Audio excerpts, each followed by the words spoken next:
ഇതുപോലെ തന്നെ എന്നിട്ട് നമ്മൾ ഇതുപോലെ ഈ ജിയോയെപ്പോലെ സത്യസന്ധമാണെന്ന് കണ്ടാൽ നമ്മളോട് ദൈവം ഓരോ ആയുധങ്ങൾ ഓരോ സമയത്ത് യുദ്ധത്തിന് ആവശ്യമായ ആയുധങ്ങളെ ഇട്ട് തരും.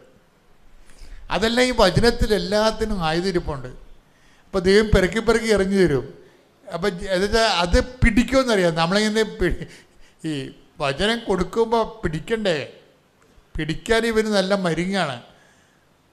അതുകൊണ്ട് തന്നെ ഇദ്ദേഹം വചനം ഈ ലീഗൽ നിയമയുദ്ധം നടക്കുന്ന കാലത്ത് വചനം വായിക്കുമ്പോൾ ചില വചനങ്ങളിങ്ങനെ അഭിഷേകമായിട്ട് വന്ന് ആത്മാവിലേക്ക് അവിടെ കയറിയിരിക്കും.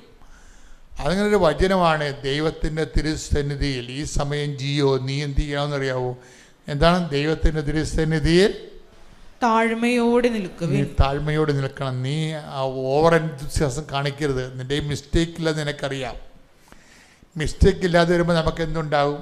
അഹങ്കാരം ഉണ്ടാവും. അതാണ് വിഷയം. മിസ്റ്റേക്ക് നമ്മുടെ കയ്യിൽ ഇല്ലെങ്കിൽ നമുക്ക് ഉള്ളിലൊരു അഹങ്കാരം ഉണ്ടാവും. അതാണ് വിഷയം. നമ്മൾ തെറ്റുകാരനല്ല എന്നുണ്ടെങ്കിൽ ആ തെറ്റുകാരൻ അല്ലാത്ത അവസ്ഥ തന്നെ ആത്മീയമായിട്ടൊരു തെറ്റായിട്ട് മാറും. എന്താ കാര്യം? നമുക്ക് അഹങ്കാരം ഉണ്ടാവും. അല്ലെങ്കിലും എപ്പോഴും നമ്മൾ ദൈവത്തിൻ്റെ സന്നിധിയിൽ എപ്പോഴും നിൽക്കുന്ന താഴ്മയോടെ നിൽക്കാൻ പറഞ്ഞ അതിൻ്റെ അകത്തുള്ള ഒന്നാമത്തെ കാര്യം അകത്തെ ക്യാരിയോട് ചെയ്തുകൊണ്ട് നിൽക്കരുതെന്ന് എൻ്റെ അർത്ഥം. അഹങ്കാരം വെച്ചാൽ അകത്തെ ക്യാരി ചെയ്യും. അകത്തെ ഇങ്ങനെ ഭവിച്ചുകൊണ്ട് നിൽക്കും. ഞാൻ ഇപ്പം കർത്താവ് അവരോട് പറഞ്ഞില്ലേ, ഈ യഹൂദ പുരോഹിതന്മാരോട് പറഞ്ഞില്ലേ, നിങ്ങളത് കണ്ടു എന്നിട്ടും നിങ്ങൾ വിശ്വസിച്ചില്ലെന്ന്. അതാണ് വിഷയം. നിങ്ങളത് കണ്ടു എന്നിട്ടും നിങ്ങളത് വിശ്വസിച്ചില്ല. അങ്ങനെ വചനമില്ലേ? എടുത്ത് 21:30 നോക്കിയേ. ശ്രദ്ധിക്കട്ടെ. മത്തായിയുടെ സുവിശേഷം ശ്രദ്ധിക്കട്ടെ. ഹല്ലേലൂയ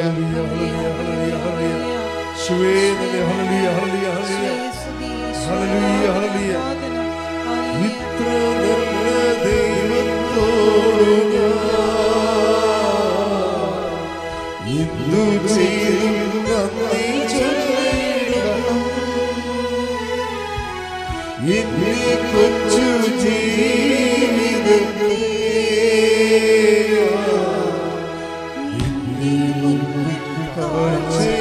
കൈയടിച്ചുകൊണ്ട് ഇത്ര നല്ല ദൈവത്തോട്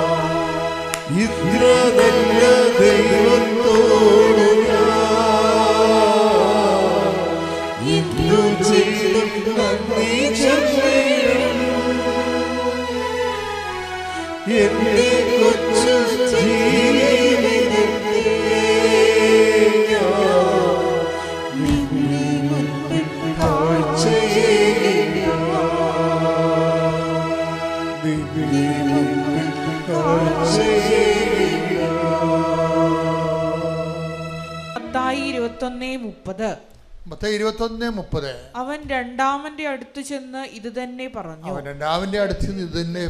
അവനാകട്ടെ എനിക്ക് മനസ്സില്ല എന്ന് പറഞ്ഞു. എങ്കിലും പിന്നീട് പശ്ചാത്തപിച്ച് അവൻ പോയി. 32 എന്തെന്നാൽ യോഹന്നാൻ നീതിയുടെ മാർഗത്തിലൂടെ നിങ്ങളെ സമീപിച്ചു. നിങ്ങൾ അവനിൽ വിശ്വസിച്ചില്ല. എന്നാൽ ചുങ്കക്കാരും വേശ്യകളും അവനിൽ വിശ്വസിച്ചു. നിങ്ങൾ അത് കണ്ടിട്ടും അവനിൽ വിശ്വസിക്കത്തക്ക വിധം അനുദപിച്ചില്ല. അതാണ് വിഷയം. അതായത് ഇതിൻ്റെ ഒരു സെൽഫ് എസ്റ്റീം കയറി വരുന്നുണ്ട്. അതായത് ദൈവത്തിൻ്റെ തിരുസന്നിധിയിൽ ദൈവത്തിൻ്റെ തിരുസന്നിധിയിലാണെങ്കിൽ ഒറ്റ നിപ്പേ പറ്റത്തുള്ളു. മനസ്സിലായില്ലേ? ദൈവത്തിൻ്റെ തിരുസന്നിധിയിലാണെങ്കിൽ ഒറ്റ നിപ്പേ പറ്റത്തുള്ളു. എന്താണ്? താഴ്മയോടെ നിൽക്കണം. ഞാനെന്ന് പറഞ്ഞ് നിൽക്കരുത്. ഇവരെന്താണ് സംഭവിച്ചിരിക്കുന്നത്? യഹൂദ പുരോഹിതന്മാർക്ക് എന്താ സംഭവിക്കണത്? യോഹന്നാൻ ആരാണ്? ഏത് യോഹന്നാനാണ്? മംതാന സ്നാപകൻ. അവൻ നീതിയുടെ മാർഗത്തിലൂടെ വന്നു. നിങ്ങൾ അവനെ റിജക്റ്റ് ചെയ്തു. ആര്? യഹൂദ പുരോഹിതന്മാരും സ്ക്രൈബന്മാരും അതുപോലെ തന്നെ ഫരിസേയരും റിജക്റ്റ് ചെയ്തു. പക്ഷെ ആരാണ് അവനെ അക്സെപ്റ്റ് ചെയ്തത്? ചുങ്കക്കാരും പാപികളും മാനസാന്തരപ്പെട്ടു. അവർ കൊടിയ പാപികൾ മാനസാന്തരപ്പെട്ടു.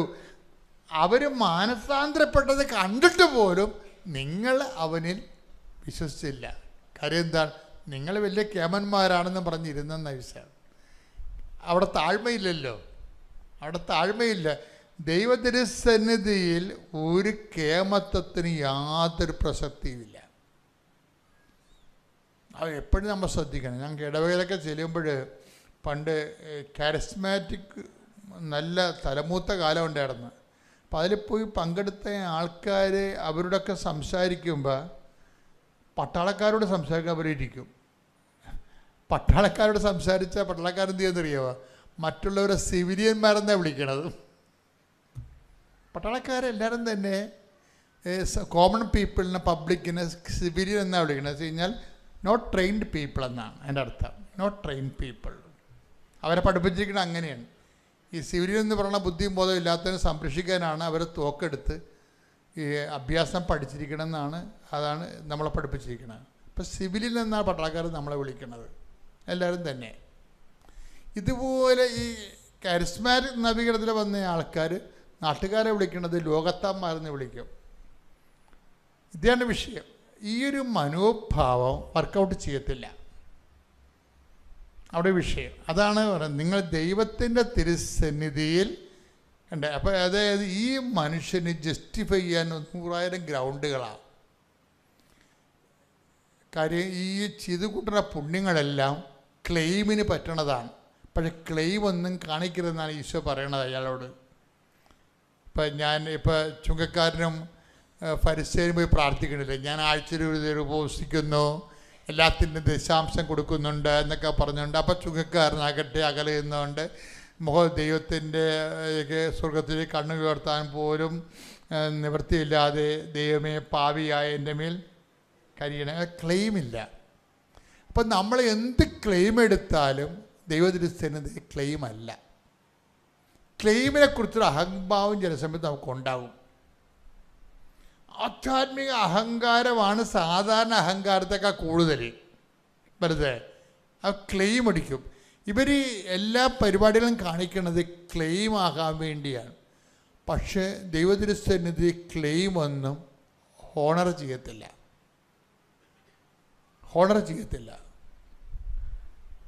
അതുകൊണ്ട് ഈശോ തന്നെ പറഞ്ഞു, നിങ്ങൾ എന്ത് ക്ലെയിം എടുത്താലും ഒടുവിൽ പറഞ്ഞ വാക്ക് എന്താണ്?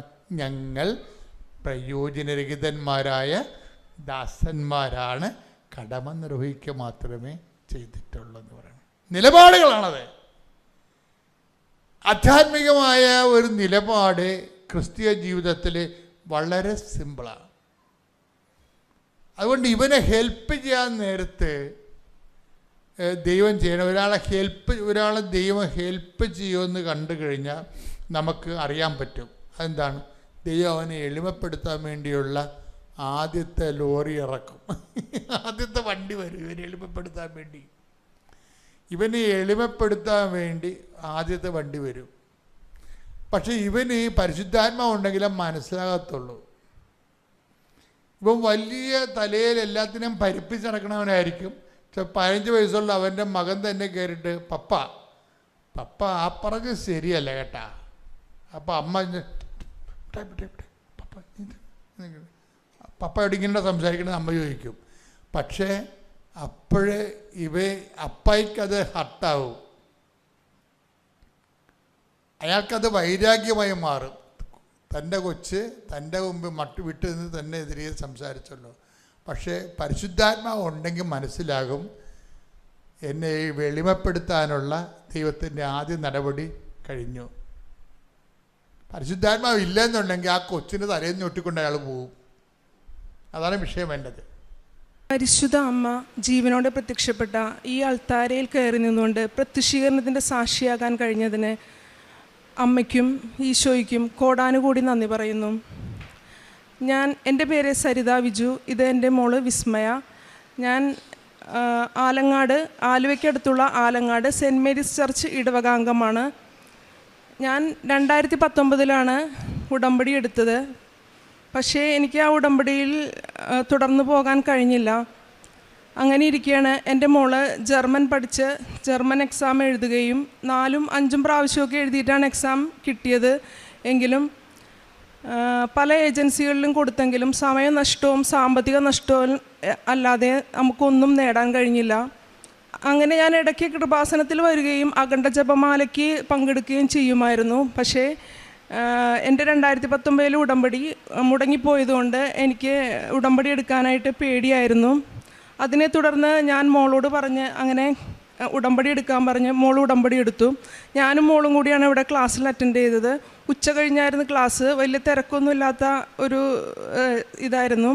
അങ്ങനെ ഞങ്ങൾ ക്ലാസ് അറ്റൻഡ് ചെയ്ത് വീട്ടിൽ ചെന്ന് പ്രാർത്ഥന എത്തിച്ച് കിടന്നപ്പോൾ ഒരു സ്വപ്നം കാണാനിടയായി. അതായത് എൻ്റെ കുട്ടിക്കാലം. ആ കുട്ടിക്കാലത്ത് ഞാൻ എൻ്റെ വീടിൻ്റെ ജനല തുറക്കുമ്പോൾ എൻ്റെ വീടിൻ്റെ മുകൾ ഭാഗത്തായി അമ്മയുടെ കളറുള്ള ആഷ് കളറുള്ള തിരമാല എൻ്റെ വീടിൻ്റെ മുകളിൽ എൻ്റെ വീടിൻ്റെ സംരക്ഷണമായിട്ട് നിൽക്കുന്നത് ഞാൻ കണ്ടു. പെട്ടെന്ന് ഞാൻ സ്വപ്നത്തിൽ നിന്ന് ഞെട്ടി ഉണരുകയും അതിനെ തുടർന്ന് ഞാൻ എൻ്റെ കർത്താവിൻ്റെ സംരക്ഷണം ഞാൻ ആലോചിച്ച്, അതായത് ഞാൻ സ്കൂളിൽ പഠിക്കുമ്പോൾ എൻ്റെ അമ്മച്ചി ബൈബിൾ തുറന്നു വെച്ചുകൊണ്ട് എന്നോട് ഇത് വായിച്ചിട്ട് പോയാൽ മതി എന്ന് പറയും. അത് ഞാൻ ഓർത്തു. ഒരനർത്ഥവും നിൻ്റെ കൂടാരത്തെ സമീപിക്കുകയില്ല, നിൻ്റെ വഴികളിൽ നിന്നെ കാത്തുപാലിക്കാൻ അവിടുന്ന് തൻ്റെ ദൂതന്മാരോട് കൽപ്പിക്കും, നിൻ്റെ പാദം കല്ലിൽ തട്ടാതിരിക്കാൻ അവർ നിന്നെ കൈകളിൽ വഹിച്ചുകൊള്ളും. ആ വചനമാണ് എനിക്ക് ഓർമ്മ വന്നത്. അങ്ങനെ ഞാൻ എൻ്റെ മോളെ കൊണ്ട് ഉടമ്പടി എടുക്കുകയും ഞങ്ങൾ രണ്ടുപേരും ഉടമ്പടിയിൽ തുടർന്നു പോവുകയും ചെയ്തു. അപ്പോൾ ഞാൻ വിചാരിച്ച് എന്തുകൊണ്ട് എനിക്കും ഉടമ്പടിയിൽ തുടർന്നു പോയിക്കൂടാ. അങ്ങനെ ഞാൻ 2025 സെപ്റ്റംബർ മാസം ഉടമ്പടി പുതുക്കി. അങ്ങനെ ഉടമ്പടി നല്ല രീതിയിൽ തുടർന്നു പോവുകയായിരുന്നു. എനിക്കൊരു 10 വർഷമായിട്ട് ഒരു വയറുവേദന ഉണ്ടായിരുന്നു. അതായത് ഗ്യാസ് സംബന്ധമായ എന്ത് ഭക്ഷണം കഴിച്ചാലും എനിക്ക് വയറുവേദനയാണ്. അസഹ്യമായ വയറുവേദന. ഹോസ്പിറ്റലിൽ ചെന്ന് ഒരു ഇഞ്ചക്ഷൻ എടുക്കുമ്പോൾ അത് മാറുമായിരുന്നു. പക്ഷേ എന്നാലും വേറെ സ്പെഷ്യലിസ്റ്റിനെ ഒന്നും കാണിക്കാൻ ഞാൻ പോയിട്ടില്ല. അങ്ങനെ ഇരിക്കുമ്പോഴാണ് എനിക്ക് ഗ്യാസിൻ്റെ വയറുവേദന ഈ ഉടമ്പടിക്ക് ശേഷം വന്നത്. അങ്ങനെ ഞാൻ അമ്മയുടെ ഉടമ്പടി ഉപ്പ് എടുത്ത് കഴിച്ചായിരുന്നു. അങ്ങനെ ഒരു 6 ദിവസം കഴിച്ചപ്പോഴേക്കും ഞാൻ എൻ്റെ വയറുവേദന മുഴുവനായിട്ടും എടുത്തു മാറ്റി. ഇപ്പോൾ 6 മാസമായി എനിക്ക് ഒരു വയറുവേദനയും ഉണ്ടായിട്ടില്ല. എന്ത് ഭക്ഷണവും എനിക്ക് കഴിക്കാമെന്നുള്ള ഒരു സൗഖ്യമാണ് അമ്മ തന്നേക്കണത്. ഇതാണ് എൻ്റെ ആദ്യത്തെ സാക്ഷ്യം. അതിനുശേഷം എനിക്ക് ഒരു 10-12 കൊല്ലമായിട്ട് തൈറോയിഡിൻ്റെ ഗുളിക കഴിക്കുന്നുണ്ടായിരുന്നു. എപ്പോഴും കഴിക്കില്ല, ഇടയ്ക്ക് കഴിക്കും, നിർത്തും, അങ്ങനെയായിരുന്നു. അങ്ങനെ എനിക്ക് തോന്നി ഒന്ന് തൈറോയ്ഡ് സ്കാൻ ചെയ്ത് നോക്കണമെന്ന്. അങ്ങനെ പോയി തൈറോയ്ഡ് സ്കാൻ ചെയ്ത് നോക്കി. പക്ഷേ എനിക്ക് തൈറോയ്ഡ് നോർമലായിരുന്നു. ഈ 10-12 വർഷമായിട്ട് തൈറോയ്ഡുള്ള ഞാൻ ഇപ്പോൾ ഉടമ്പടിക്ക് ശേഷം ടെസ്റ്റ് ചെയ്ത് നോക്കിയപ്പോൾ അത് നോർമലായിട്ട് മാറി. ഇതാണ് എൻ്റെ രണ്ടാമത്തെ സാക്ഷ്യം. പിന്നെ എൻ്റെ മോളുടെ ജർമ്മൻ സാഹചര്യങ്ങളും എക്സാമിൻ്റെയും ഏജൻസിയുടെ സാഹചര്യങ്ങളും എൻ്റെ മോള് പറയും. ആദ്യം തന്നെ ഈശോയ്ക്കും അമ്മ മാതാവിനും 1 കോടി നന്ദി പറയുന്നു. എൻ്റെ പേര് വിസ്മയ. ഞാൻ 2025 ഓഗസ്റ്റ് 22-ാം തീയതിയാണ് ആദ്യമായിട്ട് ഉടമ്പടി എടുക്കുന്നത്. ഞാൻ ജർമ്മൻ ലാംഗ്വേജ് പഠിച്ച് എക്സാം എഴുതി പാസ്സായെങ്കിലും ഒരു നല്ലൊരു ഏജൻസി കിട്ടാണ്ട് വിഷമിക്കുകയായിരുന്നു. അങ്ങനെ കുറേ ഏജൻസികളിൽ കൊടുത്തിട്ടും സാമ്പത്തിക നഷ്ടം, സമയനഷ്ടം കൂടാതെ നമുക്കൊന്നും പ്രയോജനം ഉണ്ടായിരുന്നില്ല. പിന്നെ 2025 ജൂൺ മാസത്തിൽ ഞാൻ ഒരു നല്ലൊരു ഏജൻസി കണ്ടുപിടിച്ച് അവർക്ക് എൻ്റെ ഡോക്യുമെൻറ്റ്സും സർട്ടിഫിക്കറ്റ്സൊക്കെ കൊടുത്ത് പേപ്പർ വർക്കിന് സ്റ്റാർട്ടാക്കി. എങ്കിലും 2 മാസം കഴിഞ്ഞപ്പോൾ അവിടെയും തടസ്സങ്ങൾ വന്നു. സെപ്റ്റംബറിലും എനിക്ക് പോകാൻ പറ്റില്ല എന്ന് എനിക്ക് ഉറപ്പായി. അങ്ങനെയാണ് ഞാൻ ഉടമ്പടി എടുക്കുന്നത്. അമ്മ എന്നോട് ഇടയ്ക്കിടയ്ക്ക് പറയുമായിരുന്നു ഉടമ്പടി എടുക്കാനായിട്ട്. അപ്പോൾ എനിക്ക് വലിയ ഇൻട്രസ്റ്റ് ഇല്ലായിരുന്നു. ഇത് ഒട്ടും നടക്കൂല എന്ന് എനിക്ക് അറിഞ്ഞപ്പോഴാണ് ഞാൻ മാതാവിനോടുള്ള വിശ്വാസം കൂടിയത്. പിന്നെ ഞാൻ ഇൻസ്റ്റഗ്രാമിൽ ഓരോ റീൽസ് കാണുമ്പോൾ ഓരോ സാക്ഷ്യങ്ങൾ ഇങ്ങനെ കയറി വരും. അത് ജർമ്മൻ ലാംഗ്വേജായിട്ട് ബന്ധപ്പെട്ട ഓരോ സാക്ഷ്യങ്ങളായിരിക്കും. അങ്ങനെ കുറേ കണ്ട് എനിക്ക് വിശ്വാസം വന്ന് ഉടമ്പടി എടുത്ത് പിന്നെ ഉടമ്പടി എടുത്ത് കഴിഞ്ഞ് 2 മാസം കഴിഞ്ഞ് പിന്നെ ഡിസംബർ 17-ാം തീയതി എനിക്ക് വിസ അപ്പോയിൻമെൻറ്റ് ഡേറ്റ് കിട്ടി. പിന്നെ പച്ചത്തിരിയിൽ 7 എന്നുള്ള നമ്പർ ഉരുകി വന്ന് അപ്പോൾ തന്നെ എനിക്ക് മനസ്സിലായി എൻ്റെ മാതാവ് എൻ്റെ കൂടെ ഉണ്ടെന്ന്. പിന്നെ വിസ ഇൻ്റർവ്യൂ നന്നായിട്ട് അറ്റൻഡ് ആക്കി. അവിടെ ഉപ്പും തൈലവും പുരട്ടി എൻ്റെ സർട്ടിഫിക്കറ്റ്സൊക്കെ സബ്മിറ്റ് ആക്കി. ഒരു 3 വീക്സ് കഴിഞ്ഞപ്പോഴേക്കും വിസ ഡിസ്പാച്ചഡായെന്ന് പറഞ്ഞിട്ട് മെസ്സേജ് വന്ന് വിസ എൻ്റെ കയ്യിൽ, പാസ്പോർട്ട് എൻ്റെ കയ്യിൽ കിട്ടി. ഉപ്പും തൈലവും തേച്ച് ഞാൻ പ്രാർത്ഥിച്ച് തുറന്ന് not by merit but by grace എൻ്റെ വിസ, ജർമ്മൻ വിസ അതിലുണ്ടായിരുന്നു. ഇത്രയും കാലമായിട്ടും ഓരോ ഏജൻസിയിൽ കൊടുത്തിട്ടും കിട്ടാത്ത വിസ ഞാൻ ഉടമ്പടി എടുത്ത് പിന്നെ എനിക്ക് എൻ്റെ മാതാവ് എനിക്ക് തന്നു. അതും ഈ പാസ്പോർട്ടിൻ്റെ 7ാമത്തെ പേജിൽ തന്നെ വിസ അടിച്ച് കിട്ടി. പിന്നെ ജോസഫ് അച്ഛൻ പറഞ്ഞ ഗോൾഡൻ 7 തന്നെ എനിക്ക് ഏപ്രിൽ 7-ാം തീയതി തന്നെ ഞാൻ ജർമ്മനിക്ക് പോവുകയാണ്. ആ ഗോൾഡൻ 7 എനിക്ക് തന്നെ കിട്ടിയെന്ന് ഞാൻ ഉറച്ച് വിശ്വസിക്കുന്നു. കുടുംബ പ്രാർത്ഥന എത്തിക്കാനും ഒന്നും എനിക്ക് ഭയങ്കര മടിയൊക്കെ ആയിരുന്നു. ഉടമ്പടി എടുത്തപ്പോൾ ഞാൻ എല്ലാ ദിവസവും പള്ളിയിൽ പോവും, കുർബാന കൂടും, എല്ലാ ദിവസവും കുടുംബ പ്രാർത്ഥനയ്ക്ക് വന്നിരിക്കും. അതേ പിന്നെ എൻ്റെ മടിയെല്ലാം പോയി. ഇപ്പോൾ ഒരു മടിയും കൂടാതെ കുടുംബ പ്രാർത്ഥനയിലും വിശുദ്ധ കുർബാനയിലും പങ്കെടുക്കും. മനുഷ്യർക്ക് അസാധ്യമായത് ദൈവത്തിന് സാധ്യമാണ്. ലൂക്ക 18:27. അങ്ങനെ ഞാൻ ഈ ഏപ്രിൽ 7-ാം തീയതി ജർമ്മനിക്ക് പോവുകയാണ്. ചൊവ്വാഴ്ച ദിവസം തന്നെ പോകാനുള്ള അനുഗ്രഹം മാതാവ് എനിക്ക് തന്ന്. അങ്ങനെ എനിക്ക് പ്രേക്ഷിത പ്രവർത്തനം എന്ന് പറയുന്നത് ഞാൻ എല്ലാ മാസവും പത്രം വാങ്ങി കൊടുക്കും. പിന്നെ കഴിഞ്ഞ മാസം വേളാങ്കണ്ണി പോയപ്പം തമിഴ് പത്രം വാങ്ങിക്കൊടുത്ത് ഞാൻ പള്ളിയിലേക്ക് പത്രം കൊണ്ട് കയറിയത് എനിക്ക് ഓർമ്മയുള്ളൂ. അവിടെ ചെന്നപ്പോൾ സെക്കൻഡുകൾ കൊണ്ട് എൻ്റെ കയ്യിലത്തുള്ള പത്രങ്ങളെല്ലാം തീർന്ന് അവരെന്നോട് ചോദിച്ച് വാങ്ങണമായിരുന്നു പത്രം. പെട്ടെന്നായിരുന്നു പത്രം തീർന്നത്. പിന്നെ ഞാൻ ജർമ്മനിക്ക് പോകുമ്പോൾ ഇവിടുന്ന് ജർമ്മൻ ലാംഗ്വേജ് പത്രം വാങ്ങിയിട്ടാണ് പോണത്. മാതാവിനും ഈശ്വരകുമാരനും 1000 നന്ദി. എനിക്കിപ്പോൾ 43 വയസ്സായി. ഞാൻ 6 മാസമായിട്ടുള്ള ഉടമ്പടിയിൽ സജീവമായി പ്രവർത്തിക്കുന്നത്. എനിക്ക് ഇപ്പോൾ ഈ ഉടമ്പടി ജീവിതത്തിൽ എനിക്ക് തോന്നിയേക്കണത് എൻ്റെ 43 വർഷം വേസ്റ്റായിപ്പോയി. അതാണ് എനിക്ക് എല്ലാവരോടും പറയാനുള്ളത്. അതായത് ഞാനൊരു മാതാവിൻ്റെ പള്ളി ഇടവക അംഗമാണ്. എങ്കിലും ഞാൻ എൻ്റെ മാതാവിനെ മൈൻഡ് ചെയ്യാറുണ്ടായിരുന്നില്ല. ഞാൻ ഈശോയോട് മാത്രമാണ് പ്രാർത്ഥിച്ചുകൊണ്ടിരുന്നത്. എൻ്റെ മാതാവിനെ ഞാൻ മൈൻഡ് ചെയ്യാറുന്നില്ല. ഇപ്പം എൻ്റെ മാതാവിന് മാപ്പ് ചോദിക്കണ ഈ അവസരത്തിൽ മാതാവിനോട് എല്ലാവരും പ്രാർത്ഥിച്ച ഈശോ വഴിയായിട്ട് എല്ലാം സാധിച്ചു വരും. എൻ്റെ 2019 നിയോഗങ്ങളും ഈ 2025 നിയോഗങ്ങളും അമ്മ ഈശോ വഴിയായിട്ട് സാധിച്ചു തന്ന് മൈൻഡ് ചെയ്യാതിരുന്നതിൽ എന്നോട് ക്ഷമിക്കണമെന്ന് ഞാൻ അപേക്ഷിക്കുന്നു. പ്രേക്ഷിത പ്രവർത്തനമായിട്ട് ഞങ്ങൾ 2 പേരും പത്രം വാങ്ങിച്ചു കൊടുക്കാറുണ്ട്. അതുപോലെ തന്നെ രോഗികൾ എൻ്റെ ഫ്രണ്ട്സിൻ്റെ അച്ഛനും അമ്മയൊക്കെ പാടില്ലാണ്ടിരിക്കുമ്പോൾ ഞാൻ അവിടെ പോയി കാണുമ്പോൾ അവർക്ക് ഉപ്പും തേനൊക്കെ കൊടുക്കാറുണ്ട്. പിന്നെ പ്രാർത്ഥനയിൽ സജീവമായി പങ്കെടുക്കാറുണ്ട്. കുർബാനയിൽ ഞാൻ അച്ഛൻ ഈശോനെ പൊക്കുമ്പോൾ ഞാൻ അപ്പത്തിൽ ക്രൂശിത രൂപം മുൾമുടി അണിഞ്ഞിരിക്കുന്ന ഈശോനെ ഞാൻ കാണാറുണ്ട്. എനിക്ക് അപ്പം അച്ഛന്മാർ എൻ്റെ പാത്രത്തിൽ അപ്പം വെക്കുമ്പോൾ എനിക്കത് ഇഷ്ടമല്ല. ഇപ്പം ഈ 6 മാസമായിട്ട് എനിക്ക് അപ്പം ഉയർത്തി കാണുന്നതാണ് എനിക്കിഷ്ടം. അപ്പം ഞാൻ എല്ലാ കുർബാനയിലും ഞാൻ ഈശോയെ മുൾമുടി ചൂടിയ ഈശോയെ ഞാൻ കാണാറുണ്ട്. പിന്നെ കുടുംബ പ്രാർത്ഥന എത്തിക്കാൻ ഇപ്പം ഈ പറഞ്ഞോളെ എനിക്ക് ഉടമ്പടിക്ക് മുമ്പ് മടിയായിരുന്നു. പക്ഷേ ഇപ്പം എല്ലാ ദിവസവും മുടങ്ങാതെ ഉടമ്പടി പ്രാർത്ഥനയിലും അച്ഛൻ്റെ ഡെയിലി ബ്രെഡിലും ഉടമ്പടി ധ്യാനത്തിലും സജീവമായി പങ്കെടുക്കാറുണ്ട്. ഇത്രയും അനുഗ്രഹങ്ങൾ തന്ന ഈശോയ്ക്കും എൻ്റെ അമ്മയ്ക്കും കോടാനുകോടി നന്ദി പറയുന്നു. ഇനിയും വന്ന് സാക്ഷ്യം തുടരും. അതാണ് എൻ്റെ സാക്ഷ്യം. എൻ്റെ പേര് മിന്ന. ഞാൻ ചാലക്കുടിയിൽ നിന്ന് വരുന്നു. ഞങ്ങളുടെ ഇടവക കോർമലപ്പള്ളിയാണ്. ഇതെൻ്റെ അമ്മയുടെ പേര് ആനി. ഇതെൻ്റെ 2 മക്കൾ. ഞാൻ ഉടമ്പടി എടുത്തത് ജാനുവരി 16, 2024 എൻ്റെ അമ്മയും ഉടമ്പടി എടുത്തിട്ടുണ്ട്. ഞങ്ങൾ രണ്ടുപേരും ഉടമ്പടിയിലാണ്. അപ്പം ഞാനിവിടെ സാക്ഷ്യം രണ്ടാമത്തെ തവണയാണ് ഇപ്പോൾ സാക്ഷ്യം പറയാൻ കയറിയിരിക്കുന്നത്. എൻ്റെ ആദ്യത്തെ സാക്ഷ്യം എന്ന് പറയുന്നത്, ഞങ്ങൾക്ക് 36 വർഷമായിട്ട് വീടുണ്ടായിരുന്നില്ല.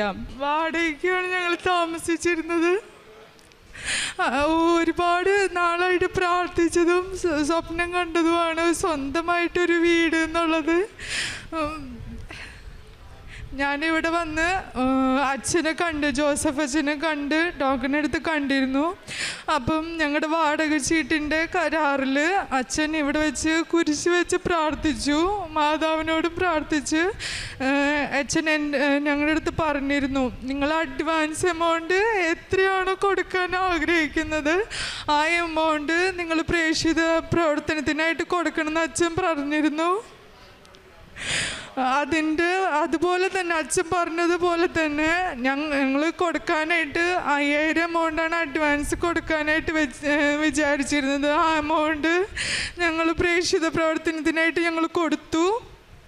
അതിൻ്റെ ഭാഗമായിട്ട് അടുത്ത മാസം തന്നെ ഞങ്ങൾ ആഗ്രഹിച്ചാലും ഞങ്ങൾ എന്താണ് ഞങ്ങൾ ആഗ്രഹിച്ചത് അതിലും ഭംഗിയായിട്ട് അതിലും നല്ലൊരു വീട് ഞങ്ങൾ ആഗ്രഹിച്ചത് പള്ളിയുടെ അടുത്ത്. ഞങ്ങൾക്ക് എന്നും പള്ളിയിൽ പോയി വരാൻ പറ്റാവുന്ന ഇത് എളുപ്പത്തിനും പള്ളിയുടെ അടുത്തായിട്ട് ഞങ്ങളൊരു ഭവനാണ് ആഗ്രഹിച്ചത്. ഞങ്ങൾക്ക് പള്ളിയുടെ കോമ്പൗണ്ടിൻ്റെ അടുത്ത് തന്നെയായിട്ട് ഞങ്ങൾക്ക് പള്ളിയിൽ മണിയടിക്കുന്ന ഞങ്ങളുടെ വീട്ടിൽ നിന്ന് കേൾക്കാം. ആ സമയമാകുമ്പോൾ ഞങ്ങൾക്ക് പോയാൽ മതി. അത്ര ഇതിൽ മാതാവ് ഞങ്ങൾക്കൊരു വീട് തന്ന്. ഞങ്ങൾ പ്രതീക്ഷിച്ചത് വലിയ എമൗണ്ട് ആവും വീടിന്, പക്ഷെ അതൊന്നും ഇല്ലാണ്ട് ചെറിയ എമൗണ്ടിന് തന്നെ ഞങ്ങൾക്ക് അഫോർഡബിൾ ആവുന്ന രീതിയിൽ തന്നെ ആ വീടിൻ്റെ എമൗണ്ട് ഞങ്ങൾക്ക് മാതാവ് കുറച്ച് സ്വന്തമായിട്ടുള്ളൊരു ഭവനം ഞങ്ങൾക്ക് അവിടെ പള്ളിയുടെ തൊട്ടടുത്തായിട്ട് തന്നെ മാതാവ് തന്ന് അനുഗ്രഹിച്ചു. അത് അച്ഛനിവിടെ ഡെയിലി ബ്രെഡിൽ 7 എന്ന് പറഞ്ഞൊരു നമ്പർ പറയുന്നുണ്ടായിരുന്നു. അതുപോലെ തന്നെ ഞങ്ങൾ ആ വീടിന് അഡ്വാൻസ് കരാറെടുത്തത് ഞങ്ങൾ ഫെബ്രുവരി 17 ഈ 2026. അപ്പം ഞങ്ങൾ പൂർണ്ണമായിട്ട് ഞങ്ങൾ വിശ്വസിക്കുന്നു മാതാവ് തന്ന അനുഗ്രഹത്തിൻ്റെ, മാതാവ് ഞങ്ങളുടെ കൂടെയുണ്ട് എപ്പോഴും. മാതാവ് തന്ന അനുഗ്രഹത്തിൻ്റെ ഭാഗമായിട്ടും ഞങ്ങൾക്ക് സ്വന്തമായിട്ടുള്ളൊരു ഭവനം ഞങ്ങൾക്ക് മാതാവ് ഇന്ന് തന്ന് അനുഗ്രഹിച്ചു. അതുപോലെ തന്നെ എൻ്റെ രണ്ടാമത്തെ സാക്ഷ്യം, എൻ്റെ അമ്മയ്ക്ക് നടുവേദന 4 വർഷമായിട്ട് നടുവേദനയായിരുന്നു. കുനിഞ്ഞിന്ന് ഒരു തുണി താഴെ വീണാൽ പോലെ എടുക്കാൻ എൻ്റെ അമ്മയ്ക്ക് പറ്റുന്നുണ്ടായിരുന്നില്ല. അത്രയ്ക്ക് വേദന എൻ്റെ അമ്മ സഹിച്ചിട്ടുണ്ടായിരുന്നു. 2024 2025 ജപമാല റാലിയിൽ എൻ്റെ അമ്മ ഇവിടെ പ്രാർത്ഥനയോടെ വന്ന് ജപമാല റാലിയിൽ പങ്കെടുത്തു. അത് കഴിഞ്ഞ് 2025 ജപമാല റാലി കഴിഞ്ഞ് അമ്മ വീട്ടിൽ വന്ന് കുറച്ച് ദിവസം കഴിഞ്ഞപ്പോൾ എൻ്റെ അമ്മയ്ക്ക് ഒരു മൈനർ അറ്റാക്ക് വന്നിരുന്നു. അതിൻ്റെ ഇതിൽ അമ്മ ഹോസ്പിറ്റലിൽ അഡ്മിറ്റായി എല്ലാ ടെസ്റ്റുകളും ചെയ്തു. അപ്പോൾ ഞങ്ങൾ ഡോക്ടറോട് പറഞ്ഞിരുന്നു, ഡോക്ടർ ഇങ്ങനെ അമ്മയ്ക്ക് നടുവേദനയും കൂടി ഉണ്ടായിരുന്നു, അപ്പോൾ അതും കൂടി ഒന്ന് ചെക്ക് ചെയ്യാൻ പറഞ്ഞിരുന്നു. ഡോക്ടർ അതിൻ്റെ ഭാഗമായിട്ട് ഞങ്ങൾ ആദ്യം നടുവേദനയ്ക്ക് കാണിച്ചപ്പം ഞങ്ങൾ കറുകുറ്റിയിൽ അപ്പോളയിലാണ് കാണിച്ചത്. അവിടുത്തെ ഡോക്ടർ പറഞ്ഞത് അമ്മയുടെ താഴത്തെ 2 ഡിസ്ക് വിട്ടിരിക്കുക എന്ന് പറഞ്ഞു. അതായത് അപ്പം തന്നെ ഓപ്പൺ സർജറി ചെയ്ത് ശരിയാക്കിയില്ലെങ്കിൽ അമ്മയ്ക്ക് ഇനി എണീച്ച് നടക്കാൻ പറ്റില്ല എന്ന് ഡോക്ടർ എന്ന് പറഞ്ഞിരുന്നത്. പക്ഷേ ഈ മൈനർ അറ്റാക്കുമായിട്ട് ഹോസ്പിറ്റലിൽ ആടുന്ന സമയത്ത് ഞാൻ ഡോക്ടറോട് പറഞ്ഞതിൻ്റെ ഭാഗമായി ഡോക്ടർ എക്സ്റേയും സ്കാനിങ്ങും ഒക്കെ എടുത്തു നോക്കി. അന്ന് എക്സ്റേയിൽ കാണിച്ച ഡോക്ടർ പറഞ്ഞത് അമ്മയ്ക്ക് അങ്ങനെ ഒരു വിള്ളല് ആ നടുവിൻ്റെ ഡിസ്കിന് ഇല്ല എന്ന് പറഞ്ഞത്. അങ്ങനെ ഒരു നടുവേദന ഉണ്ടായിരുന്നോ എന്നാണ് ഡോക്ടർ ചോദിച്ചിരുന്നത്. ഇത്രയും വലിയ അത്ഭുതം ഞങ്ങളുടെ ജീവിതത്തിൽ അമ്മ മാതാവ് ഞങ്ങൾക്ക് തന്ന് അനുഗ്രഹിച്ചു. അമ്മ മാതാവിനോടും ബിഷപ്സിനോടും ഒരുപാട് നന്ദി പറയുന്നു. ഞങ്ങൾ കാരുണ്യ പ്രവർത്തികൾ ചെയ്യുന്നത് ഞങ്ങളെ കൊണ്ട് ആവുന്ന എന്ത് സഹായമായാലും ഞങ്ങൾ ചെയ്ത് കൊടുക്കാറുണ്ട്. എൻ്റെ വീട്ടിൽ ഒരു പ്രായമായ ഒരു അമ്മച്ചി എല്ലാ മാസവും മുടങ്ങാണ്ട് ആൾ വരും ഞങ്ങളുടെ അടുത്ത് നിന്ന്. വയ്യ, ആൾക്ക് മെഡിസിൻ വാങ്ങാൻ പൈസ ഇല്ല എന്ന് പറഞ്ഞാൽ അതിന് കൊടുക്കാറുണ്ട്. ഇപ്പോൾ ഈ ലാസ്റ്റ് വന്ന മാസം ആൾ പറഞ്ഞത് ആൾക്ക് ഹെർണിയയുടെ ഒരു ഓപ്പറേഷൻ ഉണ്ട്, അപ്പം അത് പൈസ ഇല്ലാത്തതുകൊണ്ട് ചെയ്യാനായിട്ട് ബുദ്ധിമുട്ട്. അപ്പം ഞങ്ങൾ ആ അമ്മച്ചിക്ക് വേണ്ടിയിട്ട് ഞങ്ങളേൽ കഴിയുന്ന സഹായം ഞങ്ങൾ ആ ട്രീറ്റ്മെൻറ്റിന് വേണ്ടി കൊടുത്തു. അതുപോലെ തന്നെ ഇവിടുന്ന് വാങ്ങുന്ന കൃപാസന പത്രം എല്ലാവർക്കും ഞങ്ങൾ വിശ്വാസ പ്രമാണം എത്തിച്ച്, എല്ലാവരുടെയും കയ്യിൽ വിശ്വാസ പ്രമാണം എത്തിച്ച് ഞങ്ങൾ കൊടുക്കാറ്. എല്ലാവരും അത് സന്തോഷത്തോടു കൂടി ഞങ്ങളുടെ നിന്ന് വാങ്ങിയിട്ടുള്ളൂ. അവർക്ക് വേണ്ടി ഞങ്ങൾ പ്രാർത്ഥിക്കാറുണ്ട്. ഈ കൃപാസന പത്രം ആരുടെ കയ്യിലൊക്കെ എത്തുന്ന അവർക്കും അനുഗ്രഹങ്ങൾ നീ കൊടുത്തേക്കണേ. പിന്നെ ഞങ്ങളുടെ അടുത്ത് നേർച്ചൂപ്പ് ഇവിടുന്ന് ചോദിക്കാറുണ്ട്, തേനും ഞങ്ങൾ ഇവിടുന്ന് വാങ്ങിച്ചു കൊടുക്കാറുണ്ട്. അതുപോലെ തന്നെ എൻ്റെ 2 മക്കൾക്കായാലും ഞങ്ങൾ വീട്ടിലായാലും ഞാനും അമ്മയായാലും ഫുഡ് കഴിക്കുമ്പോൾ ഒരു നുള്ളു ഇവിടുത്തെ നേർച്ച ഉപ്പ് വിശ്വാസ പ്രമാണം എത്തിച്ച് ഞങ്ങൾ ആ ഭക്ഷണത്തിൽ ഞങ്ങൾ ചേർക്കാറുണ്ട്. അതിൻ്റെ ഭാഗമായിട്ട് ഇന്നേ വരെ ഞങ്ങൾക്ക് വേറെ അസുഖങ്ങളോ ഒന്നുമില്ലാതെ ഇപ്പം എൻ്റെ പിള്ളേർക്ക് വരെ മാതാവ് ഒരു രക്ഷാ കവചമായിട്ട് എപ്പോഴും നിന്നിട്ടുണ്ട്. എല്ലാ അനുഗ്രഹങ്ങളും മാതാവിനോട് ഞാൻ നന്ദി പറയാണ്. ഞാൻ വർക്ക് ചെയ്യുന്നത് കോയമ്പത്തൂർ IT കമ്പനിയിലാണ്, വിപ്രോയിൽ. അവിടെ ഞങ്ങൾക്ക് ഓരോ ടൈമിങ്ങിലാണ് ഷിഫ്റ്റ് ചെയ്യുന്നത്. ഇപ്പം നൂണ് 12 മണി തുടങ്ങി 9:30 വരെ ഷിഫ്റ്റ്, നൈറ്റ് മോർണിംഗ് ഷിഫ്റ്റ് എല്ലാം ഉണ്ട്. പക്ഷേ ഒരു ദിവസം പോലും ഞാൻ അച്ഛൻ്റെ ഇവിടുത്തെ ചൊവ്വാഴ്ചയിൽ നടക്കുന്ന ഉടമ്പടി ധ്യാനം ഞാൻ മുടക്കിയിട്ടില്ല. എല്ലാം എനിക്ക് എന്ത് ജോലി ഉണ്ടെങ്കിലും എന്ത് തിരക്കിലാണെങ്കിലും ഞാൻ ആ ഉടമ്പടി ധ്യാനം ഇവിടെ നിന്ന് തുടങ്ങുന്ന സമയത്ത് തന്നെ യൂട്യൂബിൽ ലൈവായിട്ട് ഞാനത് കണ്ട് ഞാൻ ഉടമ്പടി ധ്യാനം കഴിഞ്ഞ് എനിക്ക് ആശീർവാദം കിട്ടിയതിന് ശേഷം മാത്രമേ ഞാൻ എൻ്റെ എല്ലാ വർക്കും ഞാൻ ബാക്കിയുള്ളത് കണ്ടിന്യൂ ചെയ്യാറുള്ളൂ. പിന്നെ അതുപോലെ തന്നെ എൻ്റെ ഒരു എക്സാം ഉണ്ടായിരുന്നു എനിക്ക് കമ്പനിയിൽ. അപ്പം 2-3 പ്രാവശ്യം ഞാനത് സ്റ്റെപ്പ്ലെസ് എക്സാമാണ് 2-3 പ്രാവശ്യം അറ്റൻഡ് ചെയ്തിട്ടും എനിക്കത് പാസ്സാവാൻ സാധിച്ചിട്ടുണ്ടായിരുന്നില്ല. പക്ഷേ അച്ഛൻ ഇവിടെ ഡെയിലി ബ്രെഡിൽ പ്രാർത്ഥിക്കും 5:30 കറക്റ്റ് കഴിഞ്ഞിട്ട് ഞാൻ ആ ഡെയിലി ബ്രെഡ് കൂടാറുണ്ട്. അതിൽ 7 എന്ന് പറഞ്ഞ നമ്പർ ആദ്യം 17 കരാറെടുത്തത് ഞാൻ വിശ്വസിച്ചു. രണ്ടാമത് 7 എന്ന് പറഞ്ഞ നമ്പർ അപ്പോഴും എനിക്ക് വിശ്വാസം ഉണ്ടായിരുന്നു. എക്സാമിൽ മാതാവ് എന്തായാലും എന്നെ പാസ്സാക്കുന്നുള്ളൊരു വിശ്വാസം ഉണ്ടായിരുന്നു. ലാസ്റ്റ് എഴുതിയ എക്സാം മാതാവിൻ്റെ കാശ് രൂപവും പിടിച്ച് വിശ്വാസ പ്രമാണം പ്രാർത്ഥിച്ച് ഞാൻ ആ എക്സാം അറ്റൻഡ് ചെയ്തു. എനിക്കതിൽ കിട്ടിയ സ്കോർ എന്ന് പറയുന്നത് 73 ആണ്. അപ്പോൾ എനിക്ക് പൂർണ്ണമായിട്ട് ഞാൻ വിശ്വസിച്ചത് അച്ഛൻ പറഞ്ഞ നമ്പർ എനിക്ക് കിട്ടുന്ന എക്സാം റിസൾട്ടിൻ്റെ മാർക്കാന്നുള്ളത് എനിക്കപ്പോൾ പൂർണ്ണമായിട്ട് മനസ്സിലായി. മാതാവ് ചെറുതും വലുതായിട്ട് ഒരുപാട് അനുഗ്രഹങ്ങൾ ഞങ്ങളുടെ ജീവിതത്തിൽ ഞങ്ങൾക്ക് തന്നിട്ടുണ്ട്. എല്ലാ അനുഗ്രഹങ്ങൾക്കായിട്ട് മാതാവിനോടും ഈശോപ്പച്ചനോടും ഒരുപാട് നന്ദി ഞാൻ പറയാണ്.